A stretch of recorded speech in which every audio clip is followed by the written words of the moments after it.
क्या Donald Trump, Zelensky और Putin एक मेज पर बैठकर बात कर सकते हैं? इसके कयास लगाए जा रहे हैं। ज़ेलेंस्की इसके लिए तैयार है, लेकिन पुतिन की तरफ से कहा गया है कि मीटिंग तभी होगी जब मौजूदा बातचीत में नतीजे देखने को मिलेंगे। इस बीच पुतिन ने यूक्रेन के 2 शहरों को अपना सबसे बड़ा टारगेट बना लिया है, जिसे वो बफर जोन बनाना चाहते हैं।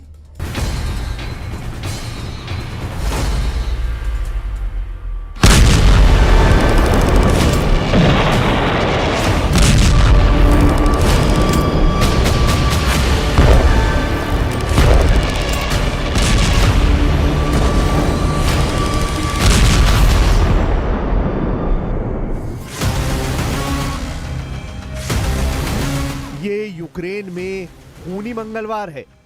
ज़ेलेंस्की के देश पर ऐसा हमला हुआ जिसने साबित कर दिया कि पुतिन के सामने चाहे ट्रंप हो या फिर उनका मिलिट्री ग्रुप नेटो, रूस किसी भी कीमत पर यूक्रेन को बख्शने वाला नहीं है।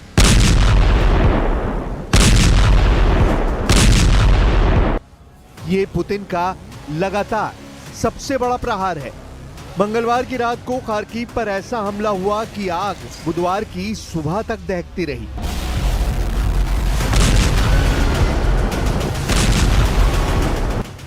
ये पुतिन का गुस्सा है जो आउट ऑफ कंट्रोल हो चुका है।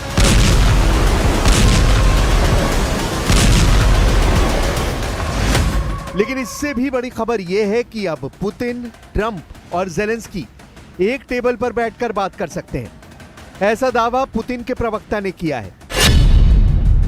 दावा यह है कि अगर युद्ध विराम को लेकर बात सकारात्मक तरीके से बढ़ती है तो ट्रंप, पुतिन और ज़ेलेंस्की एक मेज पर बैठकर सब कुछ फाइनल कर सकते हैं। ज़ेलेंस्की भी कह चुके हैं कि वो ट्रंप और पुतिन दोनों के साथ बात करने के लिए तैयार हैं। Міністр оборони дзвонив російському пану Медінському.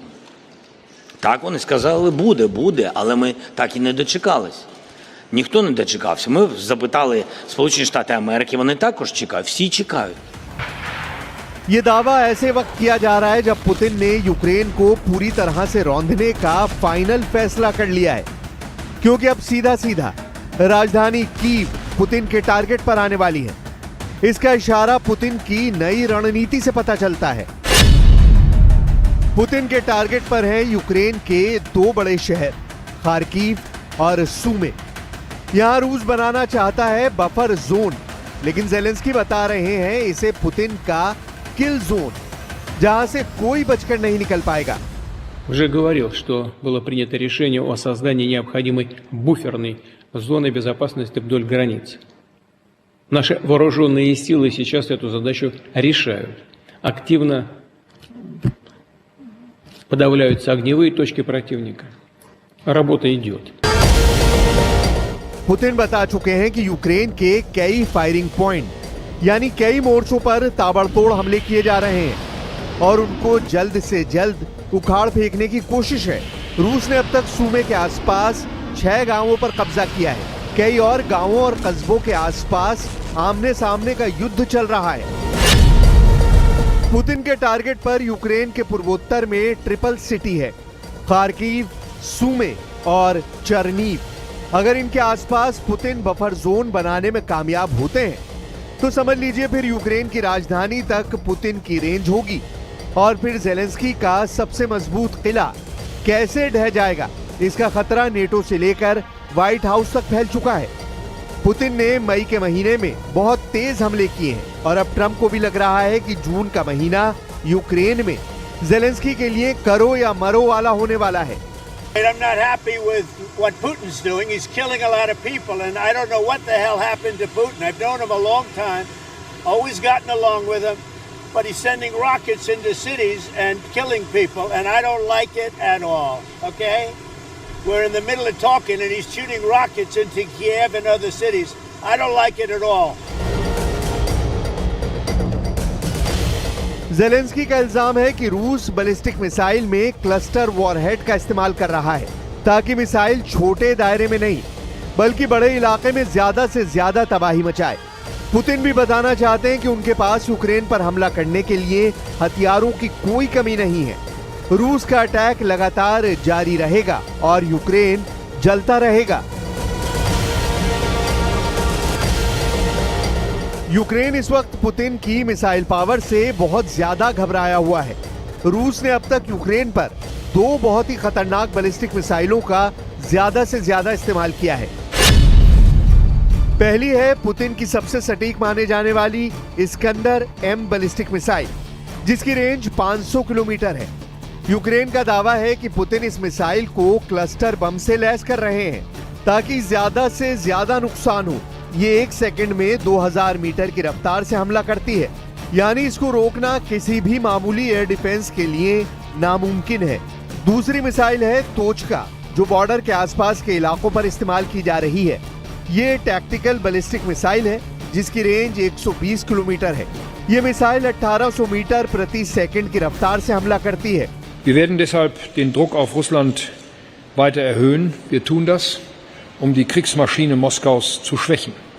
Wir tun es aber auch, um den Weg für Verhandlungen zu öffnen. सूमे में यूक्रेन के मोर्चों पर रूस के फाइटर जेट्स ने 4 दिन के अंदर 30 गाइडेड बम गिराए, यानी पिन पॉइंट वाले हमलों में अचानक तेजी लाई गई है। पुतिन के बढ़े हुए हौसले के पीछे कुर्स्क में मिली जीत भी है, जहां पुतिन के कमांडर कादिरफ ने बड़ी प्लानिंग के साथ खतरनाक मिशन अंजाम दिया और कुर्स्क से यूक्रेन को खदेड़ डाला। कुर्स्क में युद्ध के दौरान जब पुतिन के बड़े बड़े जनरल जूझते हुए नजर आए, तब कादिरफ ने कमान संभाली और पुतिन को जीत का वो तोहफा दिया जिसका पुतिन को 6 महीने से इंतजार था। रूस का अभी यूक्रेन के 4 बड़े इलाकों पर कब्जा है। इसमें डोनेस्क है, लोहांस्क है, ज़ैपोरिजिया और खेरसोन का इलाका है, यानी पूरे पूर्वी यूक्रेन पर इस वक्त पुतिन की आर्मी का कंट्रोल है। क्राइमिया को मिलाकर ये यूक्रेन का करीब 20% हिस्सा है जिसे पुतिन नहीं छोड़ेंगे।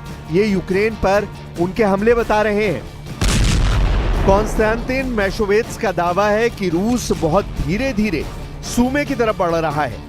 मैशोवेट्स के मुताबिक 2 हफ्ते में पुतिन की फौज सूमे में सिर्फ 1 किलोमीटर आगे बढ़ी है, लेकिन अब डॉनबास के इलाके से पुतिन ने सूमे और खार्किव के मोर्चे पर सैनिकों को भेजा है, जो रूस का युद्ध तेज करने की गारंटी जैसा है। रूस की लगातार मूवमेंट, फिर चाहे वो कुर्स्क हो या फिर डॉनबास, ये साबित करता है कि 2025 में पुतिन ज्यादा पावरफुल नजर आ रहे हैं। उनकी सेना का जोश बढ़ा हुआ है और पुतिन के कमांडर भी अब ज्यादा ताकत से यूक्रेन पर हमला कर रहे हैं। पुतिन ने यूक्रेन को हराने के लिए 3 मिलिट्री ग्रुप या 3 तरह की सेना तैयार की है। पहली है पुतिन की अपनी रशियन सेना, दूसरे है उत्तर कोरिया की फौज जो किम जोंग उन ने पुतिन के लिए यूक्रेन के फ्रंट पर भेजी है, और इस वक्त ये सैनिक रशियन आर्मी के साथ मिलकर लड़ रहे हैं। और तीसरी है रमजान कादिरफ की चेचन फोर्स, जो उस मिशन में शामिल होती है जिसके आगे बाकी सेना जूझती हुई नजर आती है। पुतिन की सेना अब छोटी छोटी टुकड़ियों में हमले कर रही है और कई जगह वो मोटरसाइकिल पर सवार होकर भी अटैक कर रहे हैं। पुतिन की तीनों सेनाओं के पास उन इलाकों में ऑपरेशन की जिम्मेदारी है जो यूक्रेन के अंदर ही नहीं बल्कि दूसरे मोर्चों पर भी हो रहे हैं। रूस की सेना इस वक्त 1000 किलोमीटर के मोर्चे पर यूक्रेन के साथ लड़ रही है। खार्किव से खेरसोन तक फ्रंट एक्टिव है और रूस किसी मोर्चे पर ज़ेलेंस्की को डिस्काउंट नहीं देना चाहती। पुतिन की तरफ से ऑर्डर साफ है कि अब यूक्रेन को हराने से कम किसी बात पर फैसला नहीं होगा। ये बात ज़ेलेंस्की को भी अच्छी तरह मालूम है, लेकिन सूमे और खार्किव का मोर्चा कब ढह जाएगा, इसका डर यूक्रेन की मिलिट्री लीडरशिप में ऊपर तक फैला हुआ है। ज़ेलेंस्की को घेरने के लिए रूस ने 1.5 लाख सैनिक तैनात करने की तैयारी कर ली है। ये खबर यूक्रेन के सूत्रों से पता चली है। इनमें 15 इन्फेंट्री डिवीजन है। एक डिवीजन में 10,000 सैनिक होते हैं। अगर ऐसा हो रहा है तो साफ है कि पुतिन सीज फायर नहीं, अब यूक्रेन पर डबल फायर करना चाहते हैं।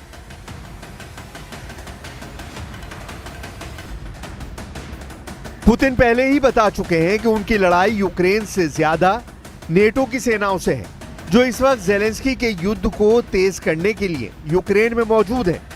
अब सवाल है कि जब 1.5 लाख नए सैनिकों को शामिल करने के बाद बराबर की टक्कर होगी तो यूक्रेन को कितना नुकसान होगा। क्योंकि इस वक्त जब रूस के सैनिकों की तादाद कम है, तब भी यूक्रेन हर मोर्चे पर जूझता हुआ नजर आ रहा है। सवाल है कि ज़ेलेंस्की को 1.5 लाख नए सैनिक घेरेंगे तो तस्वीर क्या होगी, क्योंकि रूस कम सैनिक होने के बावजूद यूक्रेन पर भारी पड़ा है। रूस ने 3 साल के युद्ध में यूक्रेन में जिन जिन इलाकों में कब्जा किया है, उसे लेकर दोनों तरफ हजारों नहीं लाखों सैनिकों की मौत हुई है। यह दावा तो खुद यूक्रेन की तरफ से भी किया जाता है, लेकिन ज़ेलेंस्की को साफ लग रहा है कि नए 1.5 लाख सैनिक अगर उतरेंगे तो 4 शहरों पर मुसीबत टूट सकती है। पहला है पूर्वोत्तर में खार्किव और दूसरा सूमे।